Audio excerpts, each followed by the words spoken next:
So today guys, I'm going to show you how to make one of my own family favourites recipe. Super duper easy, takes you about 20 minutes, sausage casserole. Step 1, fry the sausages on a medium heat until they are golden brown and cooked all the way round. Step 2 is to prepare your vegetables. So first things first, using your bell pepper. I've got a tiny pepper, so I'm actually going to put 2 small peppers in mine, but 1 large pepper or 2 small peppers, up to you.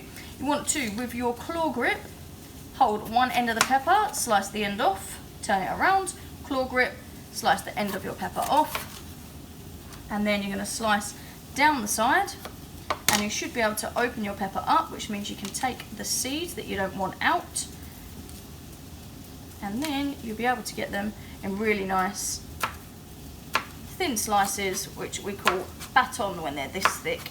So you just want to prepare all of your pepper in exactly the same way, whether you're using 2 small or 1 large. Next stage is to slice your onion. You want to cut it in half from the root all the way through to the top. To do that, use bridge hold, put your hand over the top of the onion, use your knife to cut all the way through.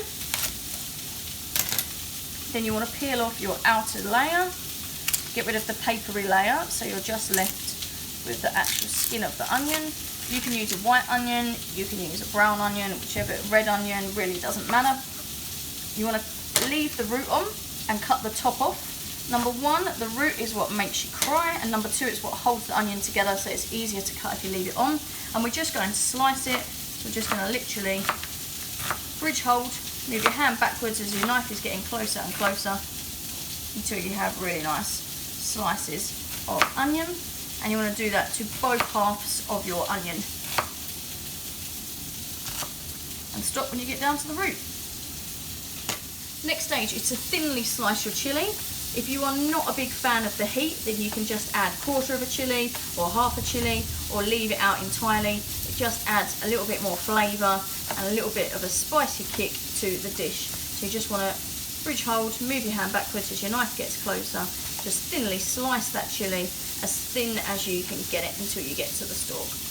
You also have your garlic to go in, and you can either thinly slice your garlic, so I've just peeled the skin off, so I've just got the actual flesh of the garlic. You can either, exactly the same way, thinly slice your garlic, or I've actually got a garlic crush here, so I'm going to put it in my garlic crusher. I'm going to crush, and then use my knife to get that crushed garlic off the other side. If you don't have a garlic crusher, like I said, just thinly slice it, it's no problem. The joy about this dish is, if you don't like capsicum or bell peppers, you can switch them for another vegetable. Broccoli would work, or tomatoes would work, or whatever, aubergine, zucchini, whatever vegetables you like. So yeah, you can literally switch out these vegetables for any vegetables of your choice. Once your sausages are looking pretty golden brown, you can take them out, put them on a separate plate at the side. If they're not fully cooked all the way through, don't worry, you're going to continue cooking them. And then straight into this pan, we're going to add our vegetables from earlier, and we can keep all the flavour from those sausages. And we're going to add all of our chopped vegetables, and we're going to fry these for about 5 minutes until they have softened up. Whilst your vegetables are frying off, you can slice your sausages as thick or as thin slices as you like. Mine are probably about 1 centimetre thick. You want to keep going until all of the sausages that you fried have been cut.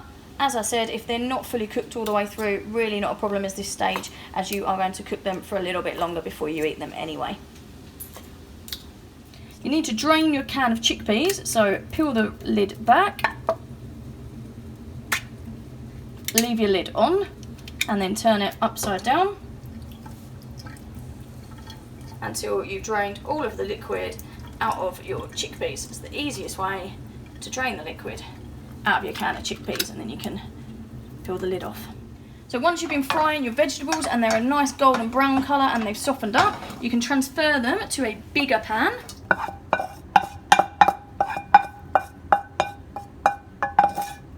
And then you can also add your sausages that you cut up earlier to that pan. You can also add your can of tomatoes. You can add your can of chickpeas. You can add a nice bit of salt and your pepper. season that as much as or as least as you like. And then also to mine, I add a pinch of chili flakes because I just like the flavour that it adds. But again, chili flakes are not up your street. You don't need to add them. You're then going to turn on a medium heat and you're just going to heat that up for another 5 to 10 minutes. Let the flavours really develop. If it starts to get sticky, you can add a tiny bit of water just to loosen it up. But all you're doing is just finishing off cooking that sausage and making those flavours really come together for 5 or 10 minutes just to make sure everything is really well heated through. If you want to add something like oregano or mixed herbs or thyme, you can, or you can leave it exactly as it is.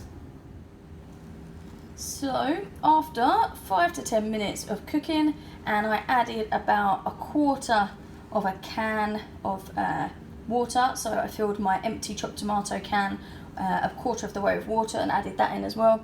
And after 5 to 10 minutes of cooking, you have a finished sausage casserole.